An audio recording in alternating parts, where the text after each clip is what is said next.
Welcome to Lifestyles of the Strange and Exotic. Goodwill Hunting 3.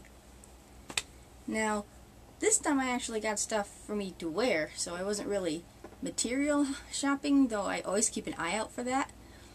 But sometimes you kind of come off with like, ooh, no, new wardrobe. So let's just get into it. Now the first thing I picked up was this skirt. I don't know what you can see better here over here. First thing I picked up was this skirt from the Unlimited, and it has a little bit of stretch too, which I like, so I kind of feel like I can fit into a smaller size, especially now. I'm not too keen on like longer skirts. I like them kind of between, well, I guess mini skirts basically, because I have such short legs.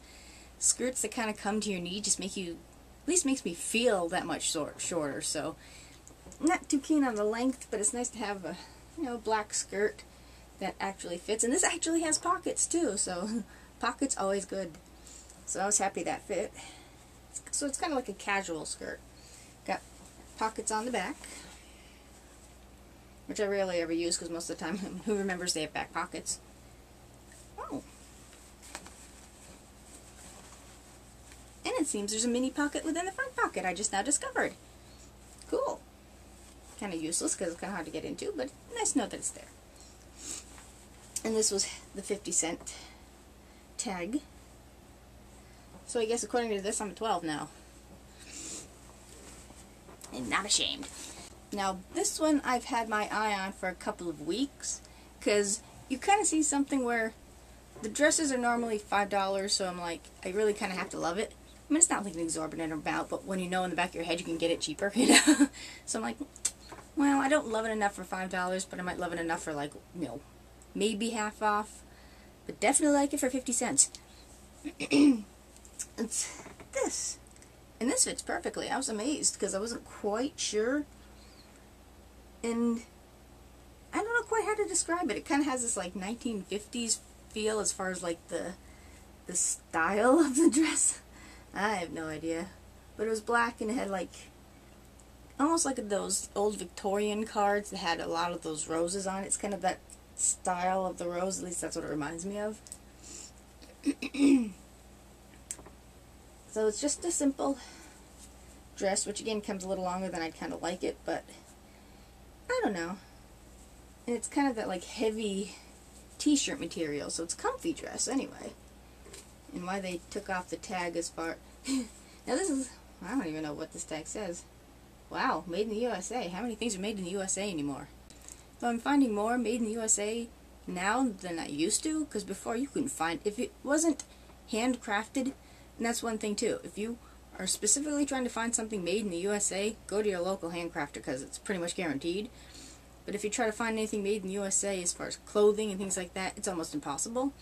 Unless you stumble across something like this. I mean, I've gotten things from countries I didn't know existed. But they I don't know why they cut off the size and or the brand of the dress. I mean, people have told me people cut off the sizes on the dresses try to like delude themselves into believing it's a different size than it actually is. But it's like, I'd kind of like to know. But it looked like it fit, and it did, so I was happy. Now this came as a set, and I was going to use this as material. But it had my spare grandmother's name written all over it. So this is the skirt that went to the blazer that now my spare grandmother has. And we kind of had to like convince her that it actually looked good, and it did, because she's always like very particular. It's like, oh, is it a little too big over here? Is it this, is it that? I'm like, it looks actually good. And her husband is like, it looks great. It fits better than a lot of the other things you own. She's like, you sure? It's like, come on, I only paid 50 cents for it. Go for it. You ain't losing anything.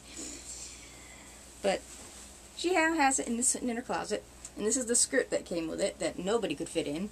I'm pretty damn sure my ass ain't gonna fit in this. And this is 100% pure wool. Again, made in the USA. Well, I guess so, since it's Boston Traveler.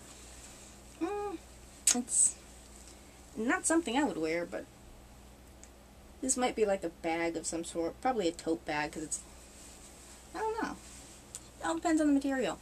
The funny thing is with this one, I don't know if they tried selling this as separate pieces, I got this at the Goodwill. This originally came from the Salvation Army.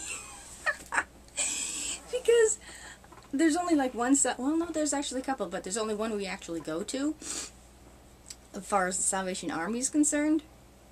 And they, for some unknown, god-awful reason, not only staple their tags on, they staple them on more than once. And something like this isn't too bad because it's a heavier material. But you're stapling stuff onto like silks and rayons. You're putting a friggin' hole in the damn thing. Well, they had a tag here at one point, so I don't know if it just said 2-piece or whatever, but it had the Salvation Army tag on the item in the Goodwill, which I thought was, and it was $10 from the Salvation Army, 50 cents in the Goodwill. Now this I did get for material, and this, again, is made in the USA. Wow, I actually shopped American this time. I think they were all made in the USA. And this is Caribou. And it's just a long black dress I might fit into, but with my shape, it just shows every single bulge. So this is a shape other people probably wouldn't, I mean, this is a dress other people probably wouldn't want to see me in. So I got this for the material. So this might be the base of another coffin purse. And it's quite a bit of material here.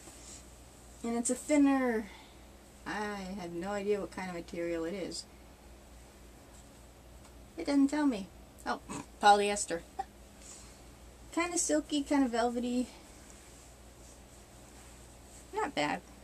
But with me, it would be like, 10 miles too long. So that I did get for material. Didn't try it on yet, but who knows, maybe it will fit. And the last thing that I got, which was kind of a more of an emotional buy than just a, ooh, those look good. My boots haven't been fitting because of a certain medical issue I have now. And a goth that can't fit into her boots is pretty much homicide waiting to happen, okay? These just scream me. They kind of remind me of my fancy nanas, which are now pretty much, the outsides look fine, but the insides get destroyed. And I've had those actually died faster than my casual nanas, which clued me into the problem of why I'm not fitting into my boots now. These actually don't tell me what size they are, and of course they're funky chunk, which I have a few boots of, and they're kind of, there's like no grip on them. I mean, there is and there isn't. You kind of got grip here, but there's very little grip here. Of course they've been worn, so the grip is kind of like off. But they're pretty neat. They're kind of fancy and kind of not fancy. Now I have a pair of funky chunks, I think those are funky chunks, that are like this, but they're one whole sole, which really do look like Herman Munster boots. So these are like the fancy Herman Munster boots. Now I can't find the size to these anywhere in the boot, which kind of annoyed me, so at least I got to try them on. And I'm like, yay, they fit, and the woman next to me is like, meh. It's like, why would you want those? But I thought they were kind of freaking cool. Especially when you're short. And these are $3. So I'm like, yes, they're mine. So these are my emotional buy boots. Like I said, I'm a boot whore. And I'm still looking into a tree that will fit my boots, that'll fit in the kitchen. So that was my Goodwill haul for this past week. So see you next time on Lifestyles of the Strange and Exotic Goodwill haul.